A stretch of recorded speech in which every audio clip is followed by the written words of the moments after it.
आज बेटी के ससुराल में उसकी गोद भराई की रस्म है। वह जाना तो नहीं चाहती, पर उसकी समधन ने घर आकर खुद उसे बड़ी विनम्रता से कहा था कि उसे जरूर आना है। उसके पास तो पहनने के लिए कोई ढंग की साड़ी नहीं।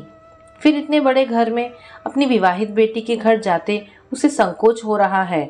ऊपर से वह यह तय नहीं कर पा रही कि तोहफे के रूप में क्या दे, पर जाना तो पड़ेगा और वह खाली हाथ भी नहीं जा सकती। अपनी अलमारी से उसने सबसे बढ़िया और महंगी साड़ी निकाली।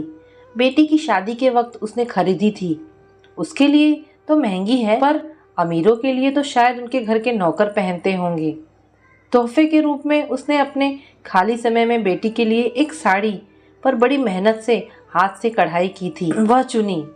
समधन के लिए हाथ से बनी शाल का चयन कर उनके गिफ्ट रैप किया। सुबह से ही वह बेसन की मिठाई और गुजिया बनाने में व्यस्त है।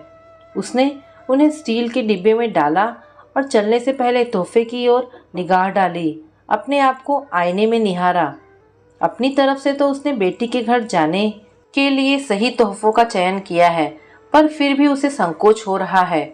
इतने बड़े घर में जो बेटी का ससुराल है, 3 व्हीलर से उतरकर वह बेटी के घर के मुख्य द्वार की ओर अपने आप में सिमटी सकुचाती बढ़ती है।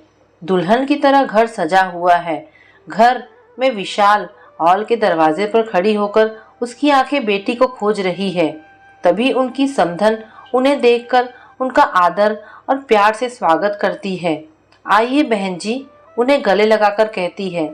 यह कुछ बेटी और आपके लिए तोहफे लाई हूँ। उसने उन तोहफों को हिचकिचाते हुए भेंट किया। आपने तो पहले ही हमें सबसे कीमती तोहफा दिया है बहू के रूप में, अपनी संस्कारी और प्यारी बेटी। उनकी भेंट को सहर्ष स्वीकार करते हुए जब समधन जी ने उससे कहा तो माँ का सर गर्व से ऊंचा हो गया।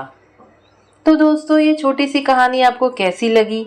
अगर आपको कहानी पसंद आई हो तो प्लीज़ इसे लाइक एंड शेयर करें।